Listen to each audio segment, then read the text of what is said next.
হঠাৎ করে এক বন্ধু আর এক বন্ধুর বাড়িতে এসেছে, যে বলছে, ভাই যদিও বহু বছর পর এসেছি, কিন্তু আমার হাতে সময় নাই, আজ আমি বেশ সময় তোমার বাড়িতে থাকবো না।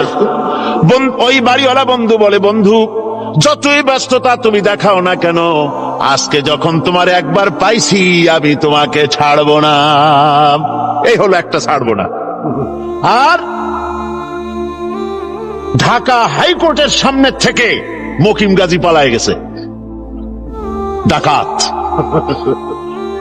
পুলিশ খুঁজতে খুঁজতে হয়রান হইয়া এই ডাকাতটারে যদি পাওয়া যায়, আর ওই ডাকাত যদি বলে, স্যার আপনি আমার ধর্মের ভাই, আপনি আমার বাপ, আপনি মেহেরবানি করে আমাকে ছেড়ে দেন, পুলিশ বলবে, বেটা গোটা পুলিশ বাহিনী তোর জন্য হয়রান, তোরে যখন একবার পাইছি তোরে আর ছাড়বো না। তাহলে বন্ধুর ছাড়বো না আর পুলিশের ছাড়বো না এক জিনিস? এক জিনিস না। ফজরের নামাজের আগে একজন ইসলাম কবুল করলেন, তার প্রথম দায়িত্ব নামাজকে আদায় করে দেওয়া, ফজরের নামাজ পড়াম। জোহরের আগেই কেউ ঈমান আনলো, তার প্রথম দায়িত্ব জোহরের নামাজ আদায় করা।